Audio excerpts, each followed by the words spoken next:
Last time on آخری معجزہ.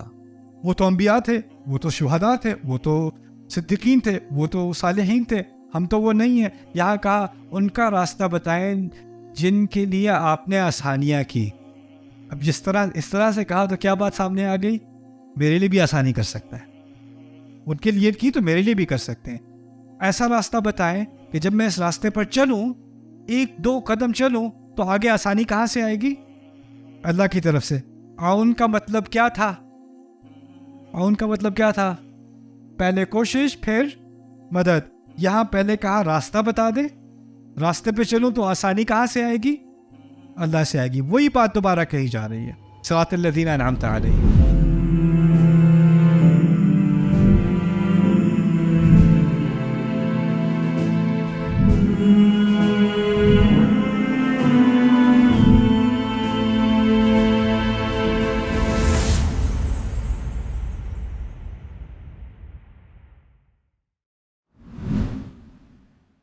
یہ بھی بہت اہم ہے، من کے بجائے الذین کا استعمال.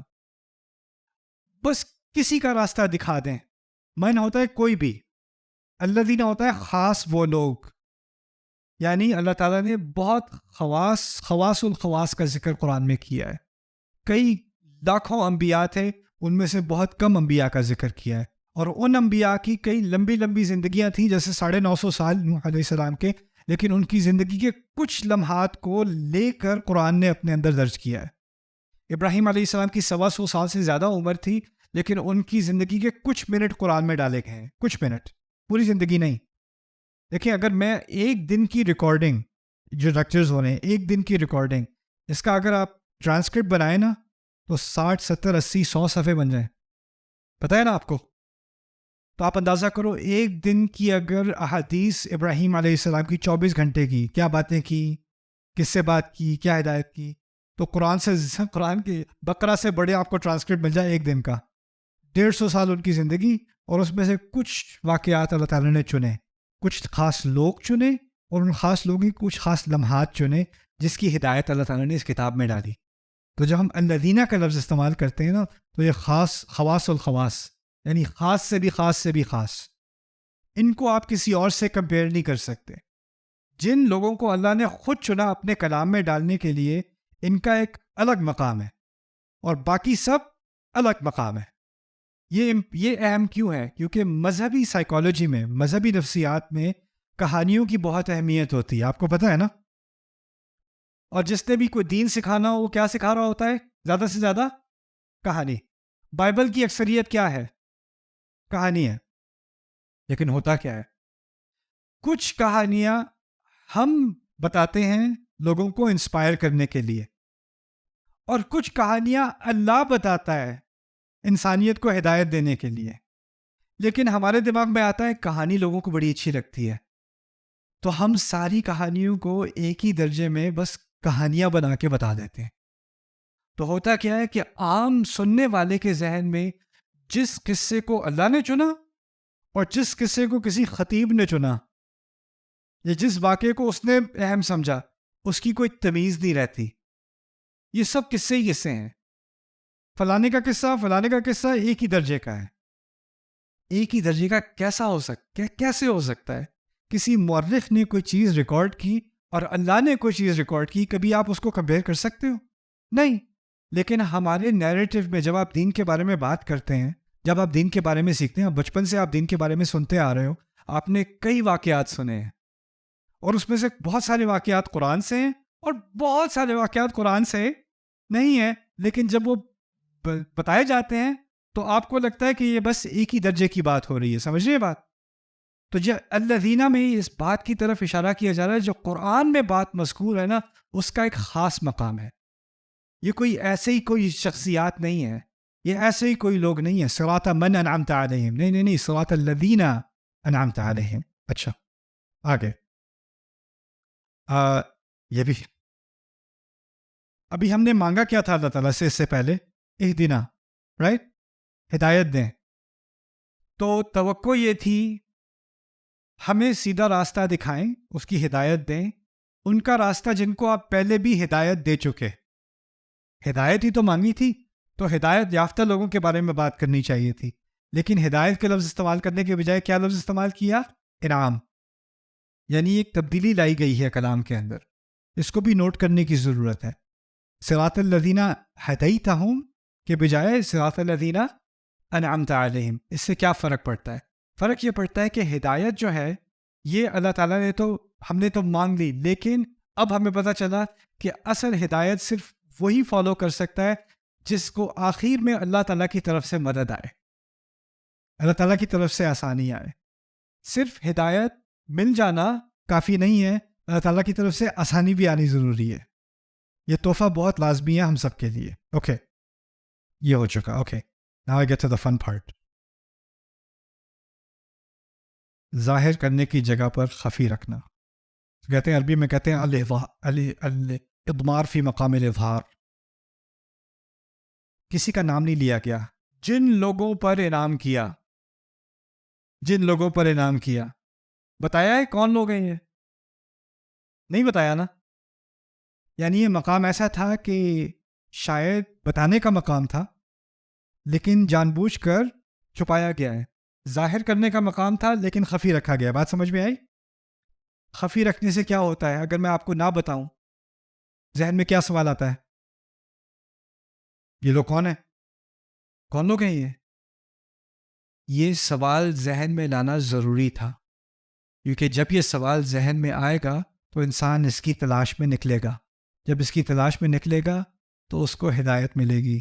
اللہ تعالیٰ اس صورت کے اندر ہی ہمیں سوال دل میں ڈال رہے ہیں ہمارے انعمت علیہم کے ذریعے. یہ کون لوگ ہیں؟ کیا کیا تھا؟ کیسے آسانی آئی تھی؟ صرف نام کافی نہیں رہا. پھر دوسری بات، اگر کہا ہوتا صراط ابراہیم، مثال کے طور پہ ابراہیم علیہ السلام کا راستہ. آپ کو معلوم ہے اس سے پہلے، قرآن کے آنے سے پہلے ابراہیم علیہ السلام مشہور تھے. آپ کو اس بات کا علم ہے؟ ہونا چاہیے. ابراہیم علیہ السلام بہت مشہور تھے. عیسائی سارے ان کو جانتے تھے، یہودی جانتے تھے، عرب کے قریش جانتے تھے. وہ کہتے تھے یہ ابراہیم کا گھر ہے، ابراہیم اسماعیل کا گھر ہے، وہ بھی مانتے تھے. لیکن ہر ایک کے دماغ میں ایک اور ابراہیم تھا. یہودیوں کا ابراہیم کوئی اور، عیسائیوں کا ابراہیم کوئی اور مشرکین عرب کا ابراہیم کوئی اور. اگر آپ ابراہیم علیہ السلام کی حیات کو پڑھیں بائبل کے اندر، آپ کو نہیں لگے گا کہ آپ ابراہیم کے بارے میں پڑھ رہے ہو. وہ کوئی اور ہی شخص ہے. اگر یہاں ابراہیم کہا ہوتا جس کے ذہن میں ابھی تک کس کا کانسیپٹ ہے؟ پرانی ابراہیم کے قصے کا، جو بگڑی ہوئی شکل ہے ابراہیم علیہ السلام کے قصے کی. یہاں اس بات کو چھپایا گیا کیونکہ اب ابراہیم علیہ السلام کو اس طرح سے انٹروڈیوس کیا جائے گا جیسے کہ یہ ایک ایسی شخصیت ہے جس کے بارے میں نام تو رہ گیا لیکن باقی ساری حقیقتیں بھلا دی گئیں. اصحاب الکہف کا قصہ آپ جانتے ہیں، ہے نا؟ اصحاب الکہف قرآن کے آنے سے 150 یا 125 سال پہلے بہت مشہور رہے تھے، بہت زیادہ مشہور. پتہ کس لیے مشہور تھے؟ عیسائیت کے ذریعے. عیسائی ان کو پادری مانتے تھے. ان کے نام پر پورا کنیسہ بنا تھا، پورا چرچ بنا تھا. اس چرچ میں ہر سال فیسٹیول آف دا 7 سینٹس یعنی 7 پیروں کی عید منائی جاتی تھی. پوری پینٹنگ بنی ہوئی تھی، 7 لوگ غار کے اندر سو رہے ہیں کتے کے ساتھ، اور ان کو کہا گیا کہ یہ باہر نکلے، اور انہوں نے سب کو عیسیٰ علیہ السلام کی عبادت کی دعوت دی. اس لیے بڑے مانے گئے تھے یہ اصحاب الکہف. اصحاب الکہف کے بارے میں قرآن میں پوچھا گیا کہ نہیں؟ اور جب قرآن نے اس بات کا جواب دیا تو واقعی جو قصہ ہوا تھا وہ بیان کیا کہ نہیں؟ اگر اصحاب الکہف شروع میں کہا ہوتا تو کسی کے ذہن میں اصلی قصہ ہوتا یا وہ جھوٹا قصہ ہوتا؟ جھوٹا قصہ. ابراہیم کا جھوٹا قصہ، موسیٰ کا جھوٹا قصہ، عیسیٰ کا جھوٹا قصہ. جھوٹے قصے تو سارے موجود تھے، اصلی قصہ تو قرآن نے آ کے بتایا ہے. اسی لیے یہاں پر بات کو چھپایا گیا ہے، اور جب ظاہر کیا گیا ہے تو یہاں تک کہ بنی اسرائیل کے اور عیسائیوں کے علماء بھی حیران رہ گئے. ہم تقریباً انتہا تک پہنچ گئے الحمدللہ. جو اصل معجزہ ہے نا سورۃ الفاتحہ کا، وہ آخر میں آ رہا ہے. غیر المغضوب علیہم ولا الضالین، غضب کا مستحق ہونے والے اور گمراہ میں فرق. اسی طرح ترجمہ کرتے ہیں اردو میں کیسے کرتے ہیں؟ غیر المغضوب علیہم عام ترجمہ کیا ہوتا ہے؟ نہ ان کا جو جس پر اللہ نے غضب کیا، یہ عام ترجمہ ہے. ہاں، اور نہ جو بھٹکے ہوئے تھے. ٹھیک ہے. اچھا, جن پر اللہ نے غضب کیا, اللہ کا لفظ یہاں ہے نہیں, المغضوب علیہم. غضب جس پر کیا جائے اس کو مغضوب علیہ کہتے ہیں.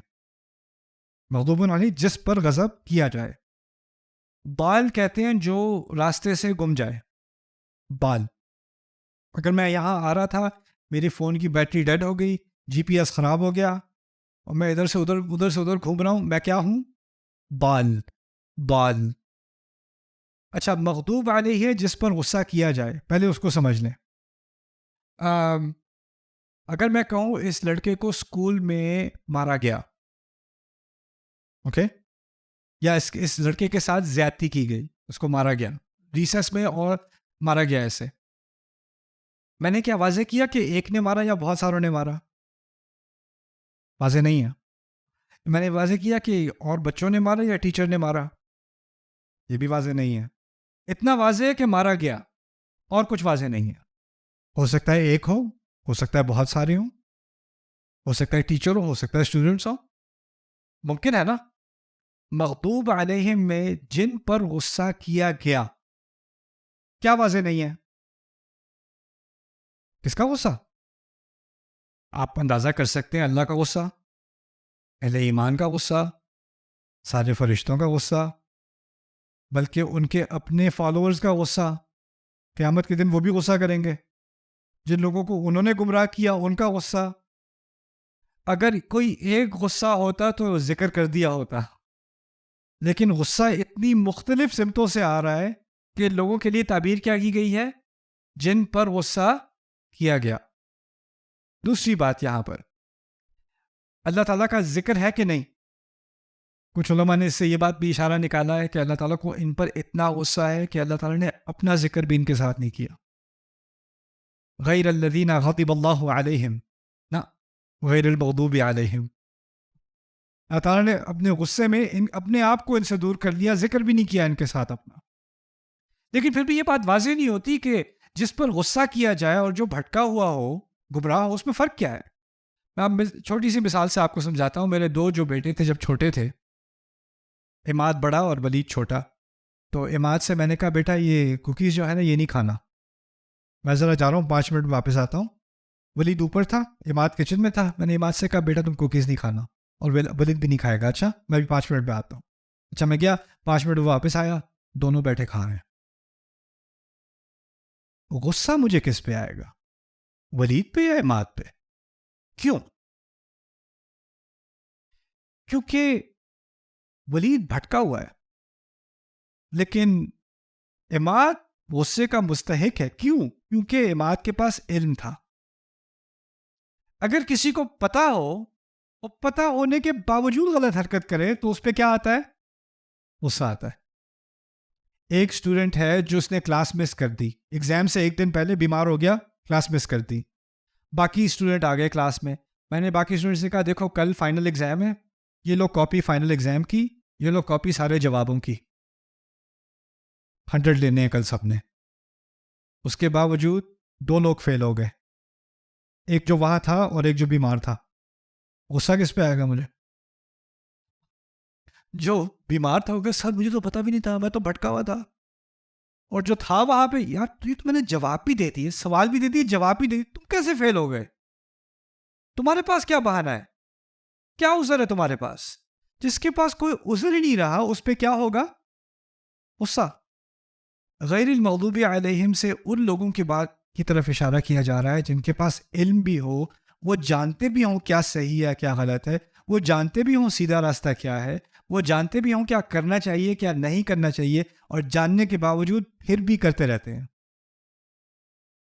علم ہے عمل نہیں ہے, علم کے باوجود عمل نہ ہونا. المغضوب علیہم. اب سمجھ میں آئے گا رسول صلی اللہ علیہ وسلم ان کی مثال یہود سے کیوں دی تھی, کیونکہ یہود کے بارے میں قرآن نے بار بار کیا کہا ہے؟ ان کے پاس بہت علم ہے, علم ہے. لیکن یہاں یہود کیوں نہیں کہا؟ یہودی کہتے تھے غیر الیہود ولا النصارى, کیونکہ یہ اصل میں یہود اس کی مثال ہے, مثال ہے. قرآنی یہود, تمام یہود نہیں, قرآن میں اچھے یہود کا بھی ذکر ہے. قرآن میں جو مثال دی جاتی ہے ان لوگوں کی جو جانتے بوجھتے غلط کرتے ہیں، تب ان کی مثال یہود کی مثال دی جاتی ہے. لیکن کیا یہ ممکن ہے کہ کوئی مسلمان جاننے کے باوجود غلط حرکت کرے؟ کیا پھر یہ ممکن ہے کہ وہ المغضوب علیہم میں شامل ہو سکتا ہے؟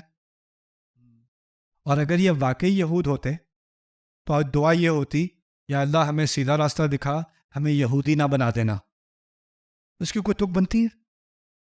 کچھ سینس نہیں بنتی. یہودی تو ویسے بھی آپ کو ایکسیپٹ نہیں کریں گے، وہ تو جینیٹک ریلیجن ہے. اس میں تو اگر آپ کی نسل نہیں چلی آ رہی تو آپ اس میں شامل بھی نہیں ہو سکتے، اور اس میں شامل ہونا کون چاہتا ہے؟ تو اگر آپ دعا مانگو گے تو دعا ایسی چیز سے مانگو گے جس کا خطرہ آپ کو ہے. ان کے راستے، یعنی ایسے راستے پر نہ بھٹکوں میں جس میں جانتا بھی ہوں اور پھر بھی غلط کروں، المغضوب علیہم. اور دوسری طرف ایک اور برا راستہ بھی ہے، وہ کیا ہے؟ ولا الضالین. اور ضالین کیا ہے؟ بھٹکے ہوئے. یعنی میری نیت صاف ہے، میں اچھا کرنا چاہتا ہوں، میں صحیح کام کرنا چاہتا ہوں، لیکن میرے پاس کیا نہیں ہے؟ علم نہیں ہے. ایک ہے علم تو ہے، عمل نہیں ہے. علم ہے، عمل غلط ہے. دوسرے کا عمل غلط ہے کیونکہ علم نہیں ہے. دونوں طرف سے مجھے خطرہ ہے. اب ہم لوگ کیا کرتے ہیں؟ نہیں میں کوئی تم میں سے کوئی ہوگا لڑکا کہے گا چلو یار وہ ایک لیکچر ہے چلتے ہیں. کیا بات ہو رہی ہے؟ قرآن کے بارے میں. نہیں ایک دفعہ پتہ چل گیا پھر ذمہ داری ہو جاتی ہے. بہتر ہے کہ میں پتہ نہ ہی کروں. علم نہ ہو تو پھر مجھے بھٹکا ہی رہنے دو، کم از کم ایکسکیوز تو ہے نا، کیونکہ ایک دفعہ علم آ گیا تو مغضوب علیہم ہو جاؤں گا. میں ضالین ہی خوش ہوں. فاتحہ میں کہا ہے نہ تم بچو گے المغضوب علیہم ہونے سے، نہ بچو گے ضالین ہونے سے. یہ ذہن میں بات ہوتی ہے، اگر نہ سیکھو تو بچ جاؤں گا. ضالین نہیں مجھے نہیں بتاؤ. اور ہمارے ہاں تو اب ضالین کا ایک کلچر بن چکا ہے. اب تو یہ کہہ دیا آپ قرآن سیکھ ہی نہیں سکتے، آپ کو عالم ہو گیا، آپ سیکھو گے قرآن. قرآن علماء کے لیے ہوتا ہے، خود سیکھو گے تو کیا ہوگا؟ بھٹک جاؤ گے. فاتحہ نہیں پڑھی، واقعی نہیں پڑھی. جو قرآن جنات سن کے گزر رہے تھے، سن کے مسلمان ہو گئے، وہ تم نہیں سن سکتے، تم گمراہ ہو جاؤ گے. جو قرآن عیسائی رسول صلی اللہ علیہ وسلم کو قرات سن کے مسلمان ہو گئے، جو ساری زندگی مشرک عمر بن خطاب تھے، قرآن کو کعبے کے نزدیک سن کے وہ دل ہل گیا ان کا، تم نہیں سن، تم گمراہ ہو جاؤ گے. ان کے لیے ہدایت تھی، وہ تمہارے لیے تھوڑی. وہ تو گریجویٹ تھے نا کسی عالمی انسٹیٹیوٹ سے. کیا نان سینس ہے یہ؟ یہ کیسے تمام انسانیت کے لیے پیغام ہو سکتا ہے اگر آپ اس کو ایکسیس نہیں کر سکتے؟ قرآن کا تدبر، قرآن کا صحیح فہم، اس کے لیے علمی غوطہ لگانا پڑے گا، اس میں کوئی شک نہیں. اس کے لیے علماء کی ضرورت ہے، اس میں کوئی شک نہیں. لیکن یہ کہنا کہ قرآن کو کوئی پڑھ ہی نہیں سکتا کسی عالم بنے بغیر، زیادتی ہے. قرآن کے ساتھ بہت بڑی زیادتی ہے. پیغام تمام انسانیت کے لیے آیا تھا، کسی مدرسے کے گریجویٹس کے لیے نہیں آیا تھا. ان گریجویٹس کا مقصد کیا تھا؟ گریجویٹ ہو کے باقی لوگوں کے لیے قرآن کو آسان بنانا، ایکسیسیبل بنانا، ایکسکلوسیو نہیں بنانا. تو یہاں غیر المغضوب علیہم ولا الضالین میں دونوں طرف علم اور عمل، اور عمل اور علم دونوں کی طرف اشارہ ہو گیا. اوکے ناؤ ایک اور بات، فعل اور اسم والی بات آخری دفعہ. فعل ہمیشہ کے لیے ہوتا ہے کہ کبھی کبھی ہوتا ہے؟ اور اسم کب ہوتا ہے؟ ہاں، جن پر انعام کیا، ان کا راستہ جن پر انعام کیا، فعل ہے یا اسم ہے؟ اور کس صیغے میں ہے؟ ماضی میں، جن پر انعام کیا. لیکن غضب کے مستحق اور بھٹکے ہوئے کیا ہے؟ اسم ہے. دونوں اسم ہے. اسم کے بارے میں ہم نے کیا سیکھا تھا؟ نہ اس کا ماضی ہے، نہ حال ہے، نہ مستقبل ہے. یعنی یہ خطرہ ایسے لوگ ہر دور میں ہوں گے. انعمت علیہم صرف ماضی میں ہے، لیکن المغضوب علیہم ماضی میں بھی تھے، حال میں بھی ہیں اور مستقبل میں بھی ہوں گے. اسی طرح الضالین ماضی میں بھی تھے، حال میں بھی ہیں اور مستقبل میں بھی ہوں گے. یہ ہمیشہ کا مسئلہ ہے، اسی لیے پوچھا گیا ہے. اسی لیے ہم مانگ رہے یا اللہ یہ میرے اندر دو خطرات ہیں، یا میں اس غلط راستے پہ نکل جاؤں گا یا میں اس غلط راستے پہ نکل جاؤں گا. غیر المغضوب علیہم ولا الضالین. اوکے، یہ بھی عجیب بات کی اللہ تعالیٰ نے. غصہ کسی اور کی طرف سے ہو رہا ہے، لیکن گمراہی میں یہ نہیں کہا جو گمراہ کر دیے گئے، کہا جو گمراہ ہوئے. جب گمراہ ہوئے اس کا مطلب پتہ ہے کیا ہے؟ وہ خود ذمہ دار ہیں. آپ خود ذمہ دار. آپ یہ نہیں کہہ سکتے مجھے کسی نے گمراہ کر دیا تھا اس لیے میں گمراہ ہو گیا. وہ ہوتا مضلین، اور لفظ عربی کا. ضالین ہے، آپ خود گمراہ ہوئے ہو، آپ کی خود ذمہ داری ہے. آپ کو اب علم کی ایکسیس تھی، آپ نے خود ہی چوائس کی، آپ نے خود ہی اختیار کیا کہ آپ نے نہیں سیکھنا. Okay okay. ایکچولی ایک چھوٹی سی بات میں کر دوں پھر یہ توازن کی طرف آئیں گے. بہت خوبصورت بات ہے. عربی زبان میں اس طرح ہم کہتے ہیں نا، نہ میں نے کھانا کھانا ہے نہ میں نے پانی پینا ہے. نہ اور نہ تو میں یہ کروں گا نہ میں وہ کروں گا. تو ہم نہ اور نہ کا لفظ استعمال کرتے ہیں. انگلش میں ہم کہتے ہیں neither will I drink nor will I eat. neither nor, right? neither nor. اور اردو میں کہتے ہیں نہ اور نہ. عربی میں کہتے ہیں لا ولا، لا هذا ولا هذا. یا کہتے ہیں ما ولا، ما هذا ولا هذا. یا کہتے ہیں لیس ولا، لیس هذا ولا هذا. یا کہتے ہیں غیر و او، غیر هذا او هذا. مختلف سٹائلز ہیں، لا ولا، ما ولا، لیس ولا، غیر و او. فاتحہ میں ان میں سے کوئی بھی نہیں ہے. کیا ہے؟ غیر المغضوب علیہم و غیر ولا. دو الفاظ استعمال ہوئے، غیر اور لا. اب یہ کیوں اہم ہے؟ کیونکہ پورے عربی کے لٹریچر میں، ہزاروں سال کے شعر میں، پورے احادیث کے ذخیرے میں، پوری عربی کی تاریخ میں کبھی بھی غیر اور لا اکٹھے استعمال نہیں ہوئے سوائے فاتحہ کے. غیر المغضوب علیہم ولا الضالین. اس کی کیا اہمیت ہے؟ باسم سائح نے ایک کتاب لکھی تھی، کیونکہ پی ایچ ڈی تھیسس ان کا تھا کہ قرآن کا جو سٹائل ہے نا اس میں اور حدیث کے سٹائل میں کیا فرق ہے.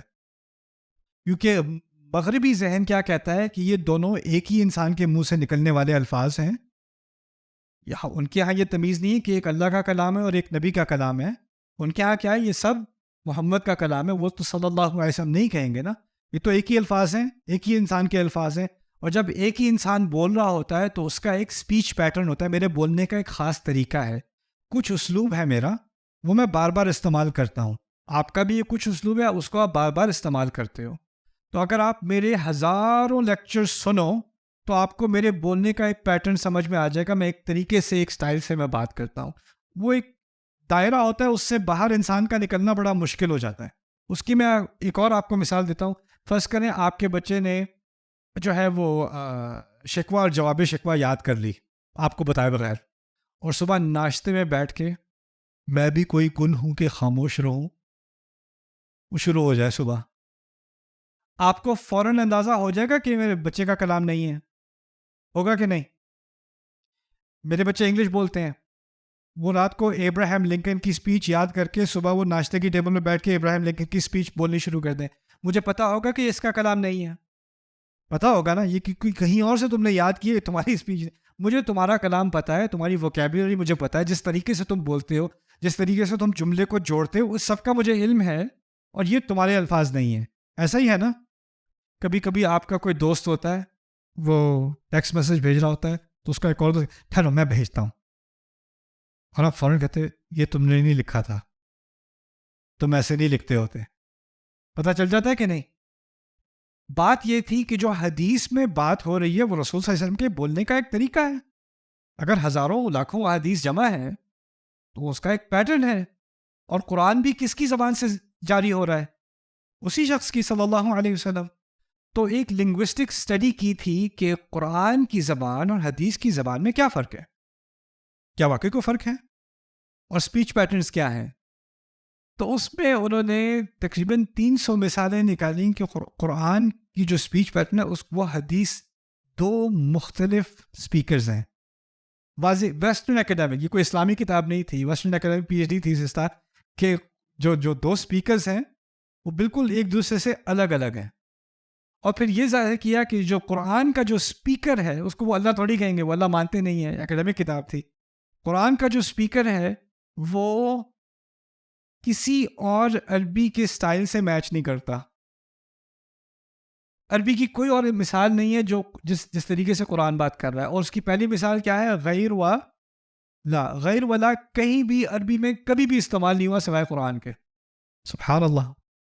غیر المغضوب علیہم ولا الضالین، اتنی چھوٹی سی چیز اگر یہاں کا ہوتا لل مغضوب علیہم ولا الضالین، بات پھر بھی سمجھ میں آ جاتی. لیس المغضوب علیہم ولا الضالین، پھر بھی بات سمجھ میں آ جاتی. لیکن اللہ تعالیٰ نے خود ہی سے ایک منفرد اسلوب چنا جس سے یہ بات واضح کی. Okay. Subscribe now to the Bayyinah YouTube channel to watch the rest of this series and more great content from Ustad Nu'man Ali Khan.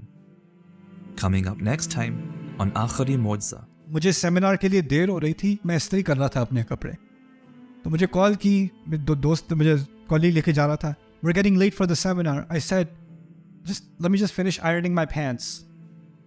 مجھے نہیں پتا تھا کہ پینٹ کا لفظ امریکہ میں پتلون کے لیے استعمال ہوتا ہے، انگلینڈ میں انڈر ویئر کے لیے استعمال ہوتا ہے. تو کہتے ہیں you do that in America? I was like, yeah, we do that in America.